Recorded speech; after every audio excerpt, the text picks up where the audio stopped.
시청자 여러분 안녕하십니까. 지금부터 전욱현의 안보정론을 시작하겠습니다.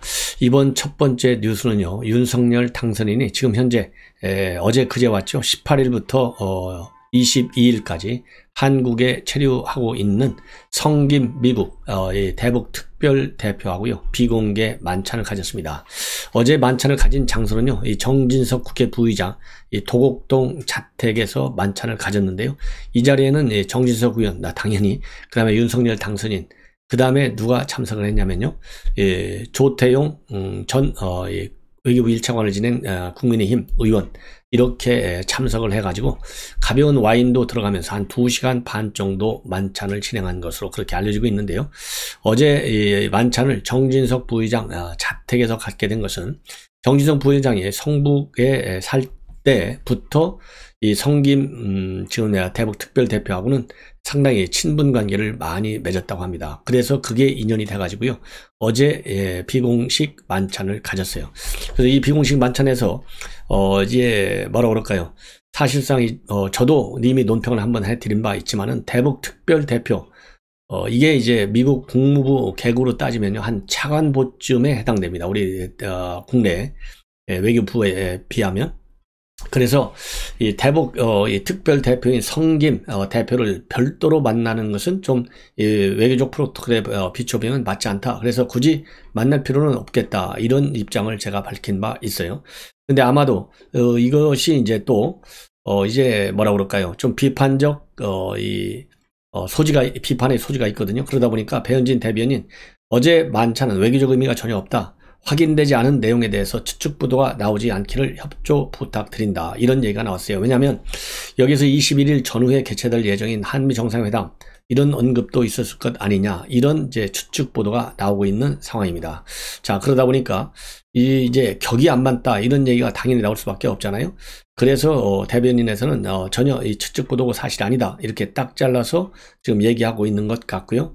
이러한 비공개 접촉은 바로 윤석열 당선인의 실용주의 외교 노선이 반영된 깜짝 만남일 뿐이다. 그래서 의미를 상당히 톤다운 하는데 지금 노력을 하고 있는 그런 상황이라는 거 말씀을 드립니다. 자, 이번에는요, 여러분들 재심 변호사로 유명세를 날리고 있는 박준영 변호사죠.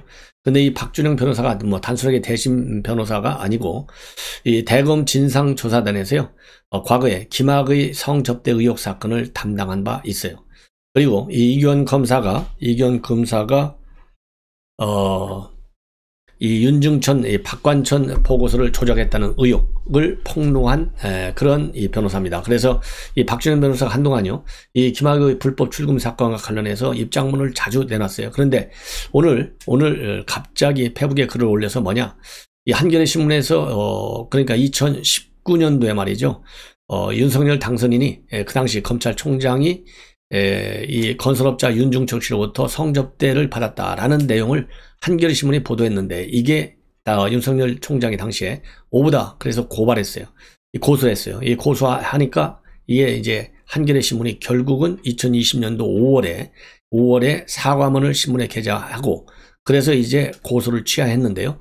이러한 기사 보도의 출처와 관련해서 오늘 입장문에서 지금 이 제보자는 김용민과 그 다음에는 이규원 검사일 가능성이 크다, 이런 입장을 내놨습니다.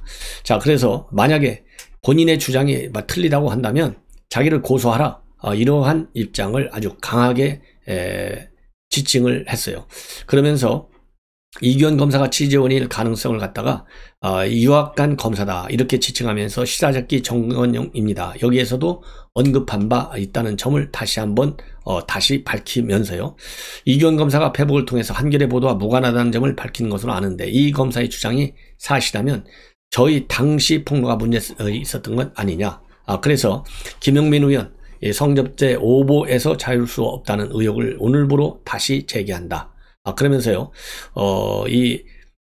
김학의 차관 조사 과정을 잘 아는 사람으로서 내부 자료를 제공한 제보자, 그리고 취재원이 될 수 있는 사람은 손가락 뽑힐 정도밖에 안 되는데, 그리고 저는 오보를 냈지만 기자상을 여러 번 받은 훌륭한 기자도 만난 바 있고, 또 들은 이야기가 있다. 그러면서요, 김용민 의원과 이규현 검사한테요, 저를 고소하라.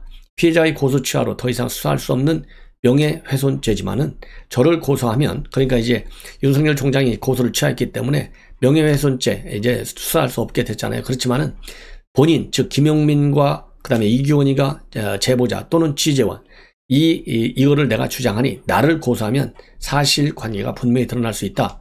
두 분이 억울하다면 제가 책임을 지겠다. 이러면서요, 분명하게 이 두 사람에게 오보의 책임자가 아니라면 자신을 고소해서 사실관계를 명확하게 밝히자 강공으로 나오고 있습니다. 그러면서요, 이 김용민, 그 다음에 검수한 바 법안 강행에 본인의 사적 목적이 있다면 멈춰라.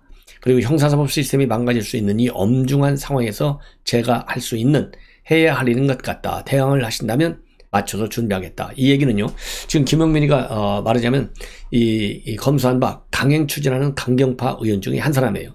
그러니까 박 변호사 입장에서도 볼 때도 김용민 이거 자기가 나중에 형사 책임을 질 우려가 있으니까 아예 이 검찰의 수사권을 뺏어버리자는 이런 법을 추진하는 것 아니냐. 그래서 지금 현재 문재인 대통령, 그 다음에는 이재명 이 대피법뿐만 아니라 김용민 스스로도 수사에서 피하고자 하는 의도에서 이러한 법안을 강행한다. 이거를 우회적으로 비판하기 위해서요, 이 제보원 또는 취재원일 가능성이 있다. 이렇게 폭로를 하고 있는 그런 상황이다. 의도다. 이렇게 봅니다.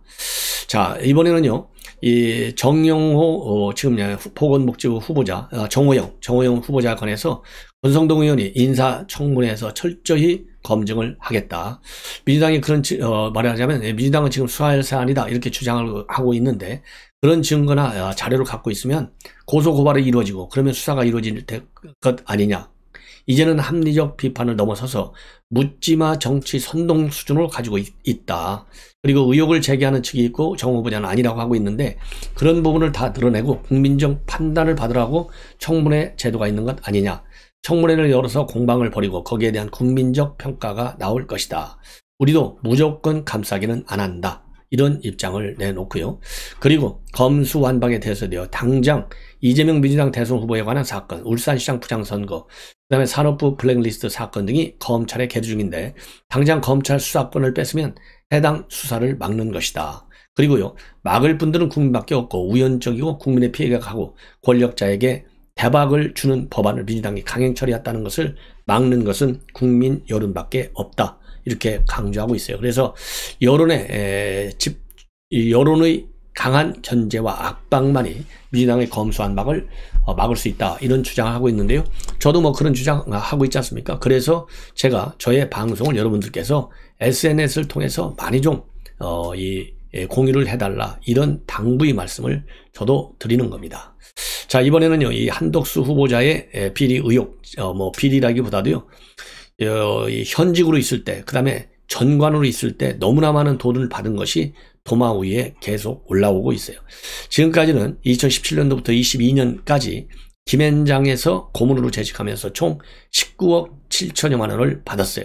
예. 그래서 이게 전관예우다, 이해충돌이다, 이런 의혹을 지금 민주당에서 집중적으로 제기하고 있는데, 오늘 새롭게 나온 것 중에 하나는요, 무역협회장으로 있으면서 3년간 봉급을 얼마를 받았냐, 19억 원이 넘는 돈을 받았어요. 19억 5천여만 원. 거의 20억 원을 받은 거예요. 때는 바로 이 MB 정부 그리고 박근혜 정부 초기입니다. 2012년 2월부터 2015년 2월까지 3년간 봉급을 말이죠. 20억 원. 그러니까 이거 저도 무역협회장 이렇게 돈 많이 받는 줄 몰랐네요. 연 7억 원의 소득을 올린 거예요. 그리고 퇴직금으로 또 얼마를 받았느냐?